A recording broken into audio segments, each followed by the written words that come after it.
Hello दर्शक लोग नमस्कार। हम हई संत कुमार यादव और आप सब देख रहल बानी स्काई भोजपुरिया यूट्यूब चैनल।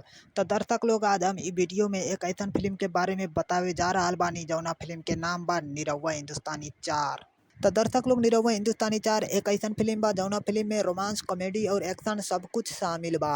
और दर्शक लोग आप सबके बता दी कि इ फिल्म में इमोशन और फैमिली ड्रामा के जबरदस्त तड़का भी शामिल बा। और दर्शक लोग निरहुआ जी की एक्टिंग के तो कौनो जवाब नहीं बा। जी हाँ दर्शक लोग, निरहुआ जी इ फिल्म में एकदम धमाकेदार एक्टिंग कैले बाड़न। और दर्शक लोग सबसे बड़ी बात ई बा कि इ फिल्म के लंदन में शूटिंग कैल गेल रहे। जी हाँ दर्शक लोग, इ फिल्म के लंदन में शूटिंग कैल गेल रहे। और दर्शक लोग आप सबके बता दी कि इ फिल्म में लंदन के एगो खूबसूरत अभिनेत्री भी काम कैले बाड़ीन।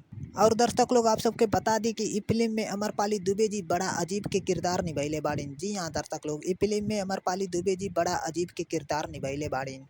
तो चलिए दर्शक लोग, ये वीडियो के यहीं पर ख़त्म करत बानी। अगर ये वीडियो हमारा आप सबके पसंद आयल होखी तो लाइक कमेंट और सब्सक्राइब जरूर कर दी।